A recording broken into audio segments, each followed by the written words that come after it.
If you are looking to start an online business, what you really want is a business that makes money. Because let's face it, nobody wants a business that doesn't make money. It's simply going to be a waste of time, energy, and money. And this is exactly what I'm going to talk about in this video. How to start and grow an online business that actually makes money. And here is what I'm going to cover in this video. Firstly, I'm going to talk about the single major misconception that many beginners have about making money. Secondly, I'm going to talk about the 6 profitability levers that you need to know about. And lastly, I'm going to talk about the single most important thing you can do to grow a highly profitable business. Because that one single thing you're going to do is going to positively impact all 6 profitability levers simultaneously. My name is Sanjay Bichu, and my purpose is to inspire and help solopreneurs create a non-linear relationship between their income and time so that they can live their lives on their own terms. And I believe that the best way to do that is by growing a sustainable online business you are excited about and proud of. Now, I do not believe in get-rich-quick schemes. I believe in developing the right mindset and taking massive action. So if you are looking for some secret hack that will allow you to make money overnight without having to do much work, then you are on the wrong channel. However, if you are looking for honest tips on how to grow a sustainable online business, then I strongly recommend that you subscribe to my channel. Because an online business has the power to exponentially increase your earning potential, many newbies get excited by the idea of starting their own online business. So they start researching and looking for information on how to do that. And most of the content they find out there show them the steps that they need to take to build that online business. For example, step 1, choose a niche. Step 2, build a website. Step 3, start creating content and driving traffic to your offers. Step 4, start building a list and start using email marketing, and so on and so forth. Now, that is absolutely fine because you need an action plan. I actually strongly believe that it is crucial that you have a blueprint that provides you clarity on each step you need to take to build that online business. And that is the reason why I have left a link in the description below to a detailed 20-step action plan, so you are clear about what steps you need to take, what you need to do to build that online business. But before you get all excited and are tempted to just blindly dive in and start implementing the action plan, there are some basic business fundamentals you need to understand and be aware of. You see, one major misconception that beginners have is that they make money when they make sales. The truth of the matter though is that when you are making sales, you are generating revenue. Your business actually makes money when it is making a profit.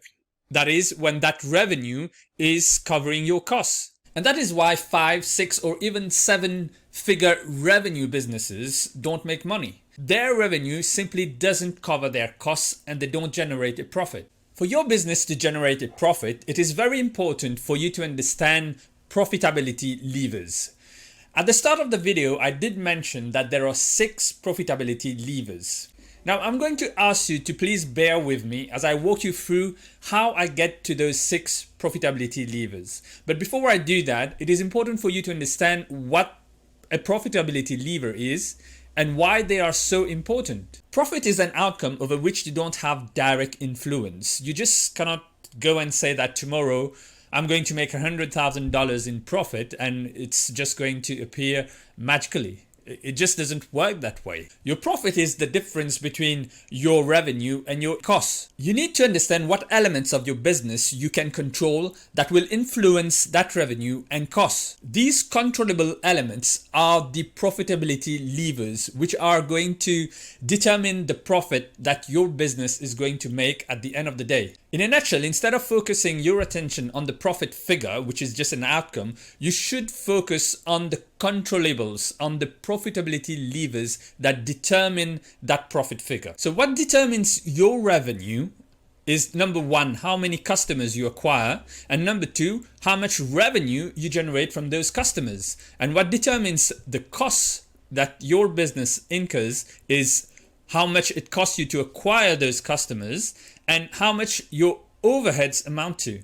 We are going to analyze each one of these factors separately. But in a nutshell, how much profit your business makes and how much money you make depends on how many customers you acquire, how much revenue you generate from those customers, how much it costs you to acquire those customers, and how much your overheads amount to. So let's have a look at the first factor, which is how many customers you acquire. How many customers you acquire is determined by the number of leads that come on your sales page and how many out of those leads go through and buy your offer. In other words, the number of leads that you acquire is equal to leads multiplied by your conversion rate. Now, your conversion rate is normally expressed in terms of a percentage. For example, if your conversion rate is 1%, it simply means that 1 out of every 100% that came on your sales page actually went through and purchased your offer. If it's 2%, then 2 out of 100 went through and purchased your offer. Let's have a look at an example of the number of customers by considering some numbers. Let's say that you have 12,000 leads that came to your sales page and you have a conversion rate of 2.5%. That would mean that your number of customers would be 12,000 leads multiplied by 2.5%, which is your conversion rate, which will result in 300 customers. Let us now have a look at the second factor, which is how much revenue you generate from those customers. So your total revenue would be equal to the number of customers you have acquired multiplied by the average revenue per sale and then multiplied by the average number of sale per customer. Let's have a look at an example. Let's say your average revenue per sale is $75 and the average number of sale you make per customer is 2. That would mean that your revenue per customer is $150. Now, there's a very important concept that you need to understand here, which is the lifetime value of a customer. When you acquire a customer, you want to make more than one sale per customer.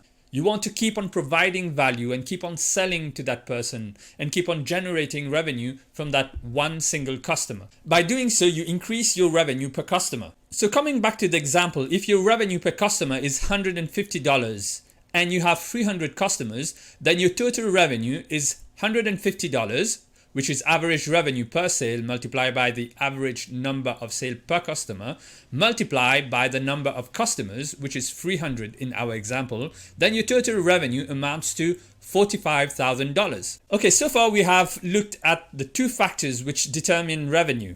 Let's now have a look at the third factor, which is how much it costs you to acquire these customers.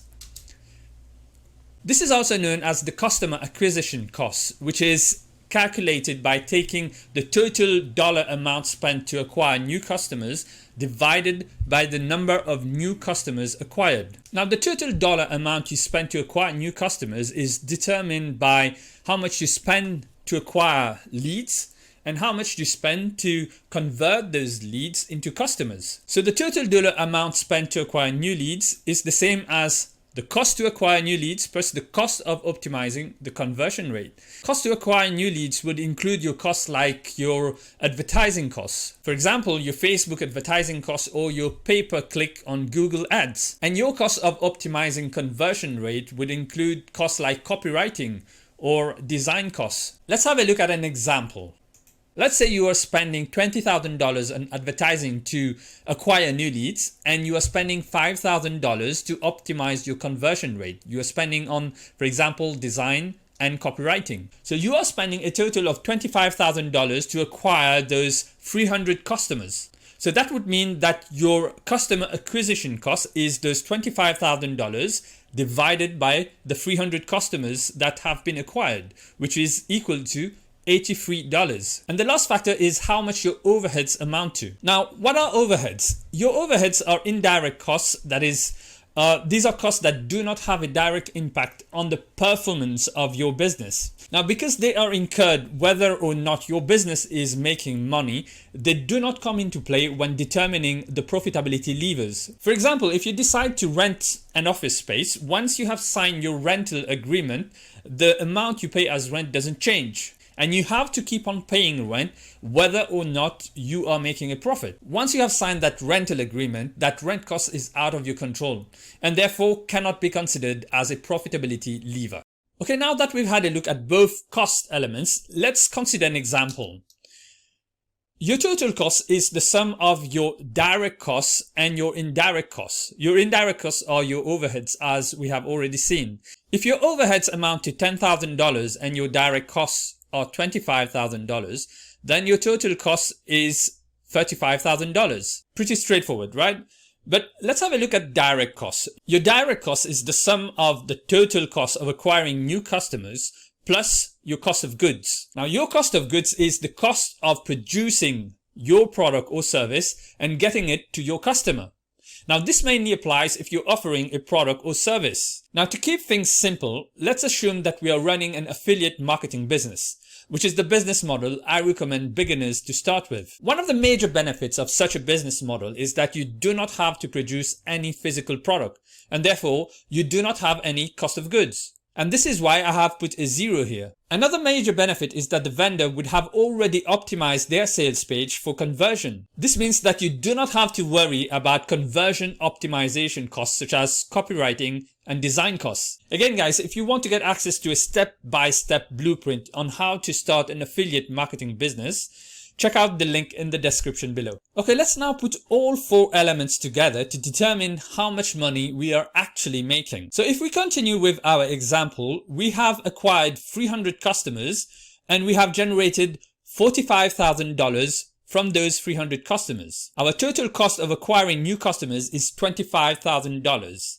And our overheads amount to $10,000. So the resulting profit is $10,000, which is the difference between our total revenue and our total cost. Now, the total number of customers, your revenue, your customer acquisition costs, and your profit are important metrics that provide an indication of how well or bad your business is performing. But the crucial observation to make here is that they are merely outcomes. What you really want to focus on are the controllable variables that determine those outcomes. And these are your number of leads from paid and free traffic, your conversion rate, the average dollar sale per customer, the average number of sale per customer, the cost of acquiring new leads, and the cost of optimizing conversion rates. These are your profitability levers. They are the controllable factors you should be focusing on and playing with to generate a profit. Let us now have a look at some examples of these profitability levers.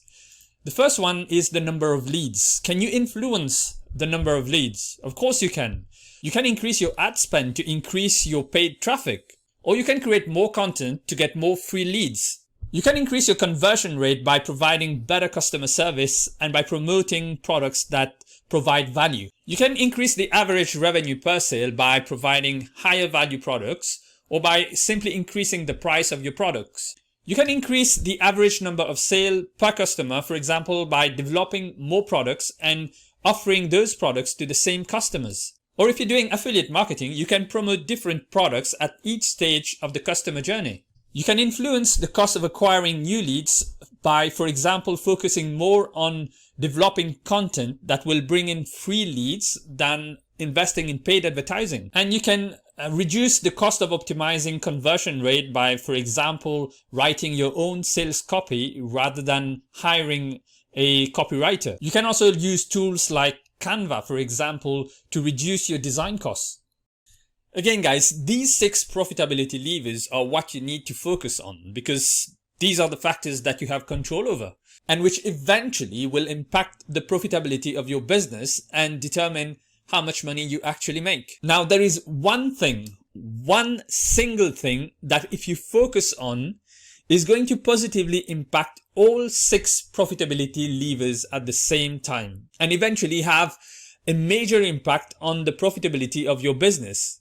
And that one thing is growing into a servant entrepreneur. The servant entrepreneur is a servant first, and his highest priority is making sure that the problems of the ones he serves are being solved, that they are getting everything they need to close the gap between where they are and where they want to be. He is selfless and puts the needs and desires of the ones he serves before his own. He understands that it's not about him, but about them. Now, this doesn't mean that he doesn't care about profit. Profit is crucial for the survival of any business. What it really means is that profit doesn't come before the needs of the ones that he serves. He understands and believes that money is merely a byproduct of providing value to the ones that he serves. In short, the servant entrepreneur offers high value products, elicits trust, and has an inner drive to serve first. If you want to learn more, I'm going to leave a link to a blog post that I've written about who a servant entrepreneur is. For now, let's have a look at what the impact of growing into a servant entrepreneur has on profitability. Firstly, you get more leads because your customers are going to recommend you and your products. Secondly, you get a higher conversion rate because your products get recommended and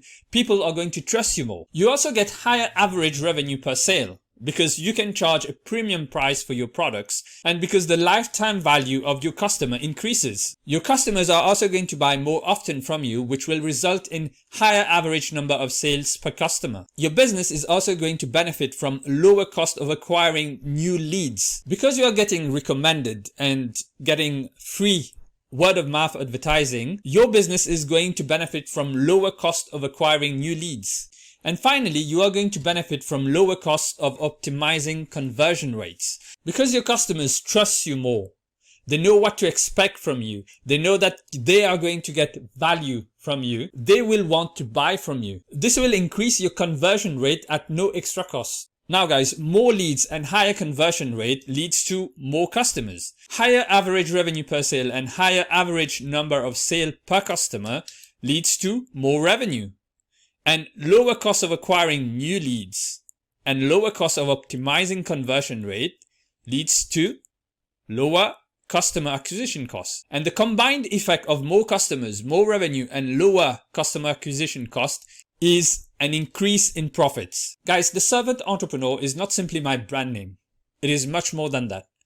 It is a philosophy, a way of doing business that can have a significant impact on the profitability of your business. And there is no better place to learn how to grow into a servant entrepreneur than on this channel.